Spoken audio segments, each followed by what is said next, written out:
Welcome to another weekend little chat with me, Gyro, here, and we will call it as a Blizzard's Cash Grab Show. Take a look at this wonderful thing. Let's drive straight into this elephant in the room, except it's not an elephant, it's a Brutosaur. In the room is this gorgeous thing. Yes, it's gorgeous. Let's address the elephant in the room straight away. Let's kind of just call it for what it is. Is it gorgeous? Yes, it is. Is it beautiful? Yes, it is. Did I consider buying it? Yes, I did. I actually did before I saw the price. Because when I saw this price, in all honesty, we can have a nice educated conversation here about the fact of whether or not it's worth this kind of amount of money. This is Australian dollars right here, so it probably will be priced about 90, I'm guessing 90 American dollars or something. But 120 Australian dollars is well above a price of an absolutely top-priced AAA game at release in Australia, on the Australian territory. Brutosaur was always one of those mounts in the game for rich auction players, essentially. So it was for those people who play auction really well. It cost some exorbitant amount of gold, correct me if I'm wrong, but it was like 1 million or something of gold. So it was for those people who know how to play the in-game market, okay? And it was always expensive, always desirable. Quite a few players had it. But I think it was fair in terms of it was costing in-game currency. When something costs exorbitant amounts of in-game currency and it offers to you the convenience of movable auction house and stuff to show the others that you have this wealth, as well as give you the ease of access to those services, yeah, I think it's fair. I do think it's fair. However, when you suddenly dress it up a little bit with a few bling things, and you can see I'm driving straight to the point today, not just ranting on about it. When you dress it up a little bit, you spruce it up a little bit, but then you slap such an insane, in my humble opinion, price tag on top of it, this is a cash grab. That's my position on it, and I will elaborate on it further. We will talk about this more, but that is the crux of it. So if that's all the attention you have for me today, please, my friend, you clicked on this video, so do give me a quick like so that more people can be welcomed by YouTube to our discussion by showing them the video. And I welcome both sides of this argument. Just let's remain mutually respectful. Tell me why you think it's worth it. I'll tell you further in this video why I think it's not. Okay, so that's my position. Okay, 120 Australian dollars. It kind of makes very little sense trying to explain to you how much you can buy with it. Like I already said, the easiest thing to compare it to is the fact that it is about the price of one brand new AAA game. That is not even to mention to you that it's a cost of a 6 months non-discounted World of Warcraft subscription in itself. So if I pay about $20 Australian per month for my subscription right now at no discounts, then this is what, 6 months of that subscription baked into the price of this one particular mount. So this is, again, back to the earlier statement that I made when it was fair. It was fair when you make a lot of gold in the game and then you want to make your life easier as well as show your wealth to others, so you buy something in the game with in-game currency. This, however, is, well, I suppose it's showing off your wealth / dedication to the game in real life, yeah, that you have 120 bucks to throw at one mount in the game. That's not even a flying mount. It literally is just to stand around and to show your presence in some kind of social hubs, I suppose. Yeah, and that's me trying to be mature about it and not too emotional about it, okay? However, I look at this and I think, I have this money. Yeah, I am a grown-up man with a full-time job. You know, it's not like I live off this YouTube account, okay? And I have this money, and World of Warcraft has been my hobby for so long that one smart person could even say, Gyro, what if you don't look at it as a one-time purchase, lump sum investment, but what if you look at it as value spread out over the whole amount of time that you spent in World of Warcraft over the years? And then the cost per month, let's say, would have been minuscule. Yeah, so there are ways to do the mental hack thing on yourself and say, listen, this is worth it. I spend my whole life in that game, blah blah blah. Except I don't anymore.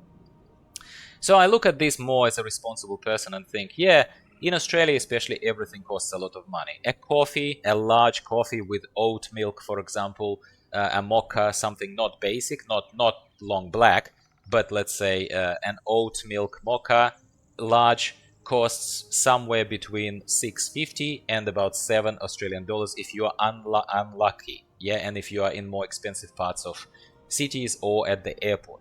So that's $7 just for a coffee cup, okay?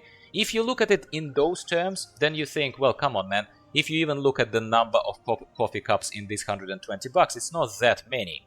You know, like we could play through on those scenarios, except let's leave them aside because there are many ways to cut this in terms of financial benefit. Let's look at it more purely from the perspective of we get regular updates of content in World of Warcraft right now, which is okay. I've just reviewed and given you if you missed it, I've given you my casual, no BS gearing guide for the anniversary event. Yep, it's something. However, let's not forget that this is not a free-to-play game. So when you look at World of Tanks, World of Warships, when you look at Path of Exile, when you look at anything, Brawl Stars, when you look at anything that is free-to-play and a quality product, and then it allows you to buy additional things, cosmetics, extra conveniences. I'm not talking pay-to-win. I'm talking cosmetic-based purchases or some kind of conveniences in the game, let's call them that, because this is definitely a utility and convenience in the game. It's not purely cosmetic, yeah? If it's a free-to-play game, then those purchases and prices are somewhat justified. I think, personally, okay? And there are very expensive tanks in World of Tanks, for example. There are very expensive skins, or you could buy brawlers in Brawl Stars. Like, not very actually expensive. They're affordable, nothing like this. But when you look at this, and on top of already a subscription-based game, I simply cannot fathom how a company thinks that that's okay and that's fair, and we're supposed to pretend that it's, oh yay, fair price, yay, how about I throw extra money at this? I cannot swallow it. I cannot personally. And again, I'm not a student. I'm not someone who saves lunch money. I'm someone who has money. That's my position on it. Tell me yours. Tell me if you would buy this and why would you buy this and how. Most importantly, this is what I'm wondering about, yeah? How do you justify to yourself personally that $120, which is 6 months of World of Warcraft subscription? 6 months in that one mount, okay? How do you justify it to yourself? Final thing, the rant on the cash grab part. Let's wrap up with where we started. Microsoft acquired Activision Blizzard. I have no idea. This segment is purely speculative. But me as a business person, as a person who provides business services in my day-to-day life, I can tell you that one company bought another company to make money. They didn't buy it out of love for the game or to make your life somehow better. Well, making your life better or more exciting as a player is a byproduct / side effect of something that generates revenue for them. Can you comprehend that? If you can, you're an adult. If you cannot, you're a child, and it would be hard for me to align with you on this. Doesn't matter. Doesn't mean that we shouldn't try, but let's just put those disclaimers out there first. So, basically, if Microsoft acquired Activision Blizzard for a lot more than your lunchbox cost, my friend, a lot of money. If they acquired Activision Blizzard and they want to make their money back, otherwise, what is it? A charity event? Of course, they want their money back. They basically squeeze World of Warcraft planning as a product in terms of, hey, like the direction here is crystal clear to me as an adult. Let's pump out perceived value as quickly as possible, and let's cash in on anything that is going to be too good to pass on for a whole bunch of our people, because they have a massive subscription base, very loyal subscription base as well. And they think, listen, a lot of these people are not students. They are not playing Brawl Stars. They are playing World of Warcraft because they are in their 40s. They have jobs, they have mortgages, they have cars, they have families, they have children. So for them, 120 is a lot of money, but it's palpable. So a lot of these people who are still playing, who are still excited, and who are emotionally attached to this world, like I am, they will consider, as opposed to say, what the hell is this? That is where I think Microsoft is squeezing Blizzard to say, generate money. Money. Let's generate more money. Cash, aka cash grab. Except when I explain it like this a bit more scientifically, I hope it is a little bit more, palpable, a little bit easier to stomach this message for you. That's my thoughts on this. I think it's a blatant cash grab. I think it's a gorgeous mount, way overpriced. I think moving it out of in-game currency environment where it's justified to real-world currency of a shop is a greedy action on the side of I'm gonna blame here Microsoft. It's not Activision's thing. Activision has nothing in control anymore. Activision just wants to make money off you and off your emotional connection to the game, which is the main thing that I'm refusing to pretend that it's not there. I'm not gonna pretend that it's not there. It is freaking there, and that is what I'm ultimately not entirely agreeing with. That's it. Rant over. This is my thoughts on this lovely weekend morning here in Sydney, Australia. You tell me how you feel about this thing. Maybe you already bought one. Maybe you bought two. One as a present and one for yourself. Tell me, my friend, how do you justify it to yourself?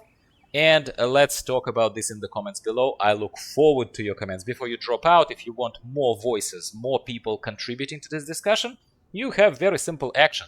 Like this video, because YouTube algorithm will promote it to more people if you do. That's it. I'm not buying this. I don't recommend this. I think this is feeding the corporate greed. This is not money in the pocket of developers. Do you understand this or not? This is not the money in the pocket of developers. This is money in the pocket of, you know, Mike Morhaime and other kind of people, of the corporate top of this enterprise that tries to make money on a multi-billion-dollar franchise as quickly as they can, on you. You are paying for their lunch. That's it. I'm gonna pipe down like I promised, but there is just so much emotion about this, and I'm gonna say goodbye for now, my friends. I'm gonna talk to you next week about something else, gaming related.